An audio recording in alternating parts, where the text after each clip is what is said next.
గ్రామ సభ పెట్టి గ్రామ పంచాయతీలో మాట్లాడుకోవాలి, అంతేనా? వార్డు మెంబర్లు, ఉప సర్పంచ్, సర్పంచ్ కూర్చొని మాట్లాడుకొని ఏ సమస్యలున్నా పరిష్కరించుకుంటాం. అది ఇచ్చిపెట్టి మళ్ళీ ఎవడో పోరంబోకోడు ఇల్లు తిరుగుదాం రా అంటే పోతారా? ఇవాళ కేసీఆర్ కూడా గట్టిగా మాట్లాడుతున్నాడు. ఈడ మాట్లాడదాం రావంటే రంగారెడ్డి జిల్లాలోటి, పాలమూరులోటి, నల్గొండలోటి ఆయన మీటింగులు పెడతాడంట. నువ్వు మీటింగులు పెట్టకపోతే సంతలో పోయి బర్రెలను కాసుకో, మేము వద్దంటున్నామా? మాదేం పోయింది? నీకు పొద్దు పోకపోతే మా కల్వకుర్తి సంతల్లో, కొడంగల్ సంతల్లో, ఇట్లకెళ్ళ మా ఎడ్ల సంతలు బొచ్చడు ఉన్నాయి. మత్తల్లో కూడా లేదు. పెబ్బేర్లో పెద్ద సంత ఉన్నది, పసల సంత.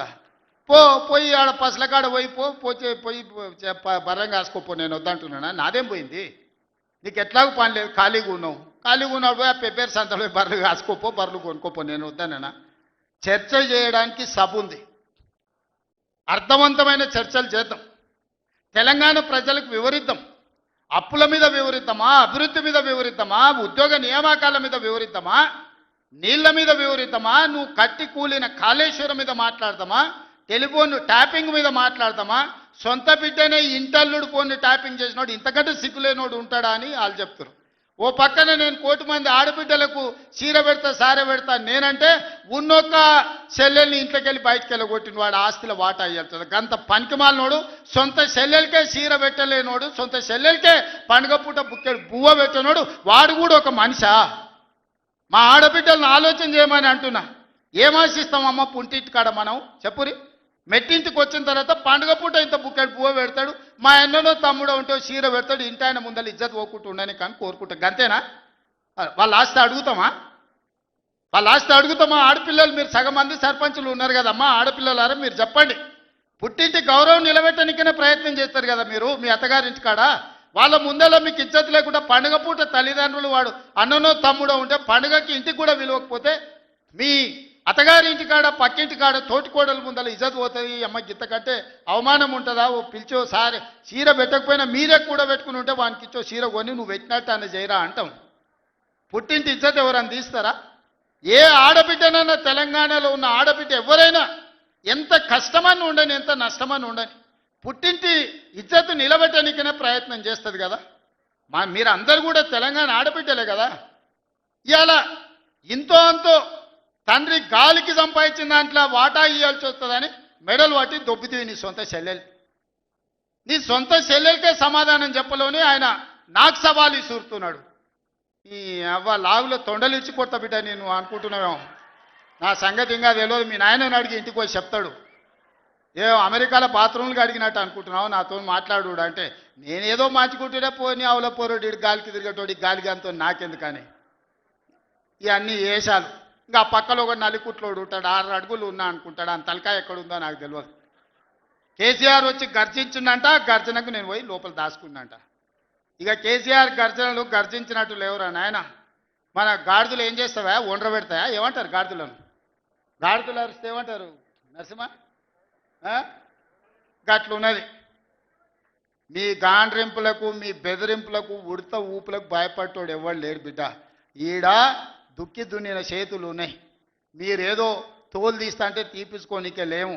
ఈ కండలు కరిగినాయి, మిగిలిందే తోలు. ఫస్ట్ నీ తోలు సంగతి చూసుకో, నీ తోలు సంగతి చూసుకో. ఊర్లో మాకు తెలుసు, ఊర్లల్లో నాటుకోళ్ళు ఉంటాయి కదా, కోని కాల్చినాక మనం మంచిగా కాల్చి తోలు తీసి పసుపు పెడతాం కదా, మంచిగా తోలు తీసి పసుపు పెడతారు బిడ్డ మా కొడంగల్ వాళ్ళు. నువ్వేదో తెలివితేటలు అనుకుంటున్నావు. ఈ తమాషా మాటలు, ఈ అతి తెలివితేటలు కట్టి పెట్టుకో. ఎన్ని ఎలక్షన్లు జరిగినా సిగ్గు లేకుండా అన్నిట్లలో డిపాజిట్లు పోతున్నా, బండకేసి కొడుతున్నా బుద్ధి రాలే. ఇప్పటికైనా మారుండ్రి.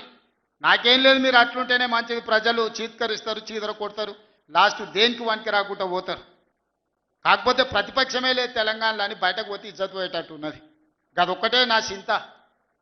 అందుకే మిత్రులారా మంచిగా చేయండి. వేదిక మీద ఉన్న పెద్దలకు, మా మంత్రులకు అందరికీ నా సూచన, గ్రామాలలో సర్పంచులు వచ్చారు, అందరినీ కలుపుకోపోండి. గ్రామాల అభివృద్ధి జరిగినప్పుడే తెలంగాణ అభివృద్ధి జరుగుతుంది. ఇవాళ తెలంగాణ అభివృద్ధి చేసే బాధ్యత మనది. చిన్న వయసులో నాకు అవకాశం వచ్చింది. ఇప్పుడు చాలామంది మా సర్పంచ్ అమ్మ వచ్చింది, సజ్జకాన్పేట రేణుకమ్మనా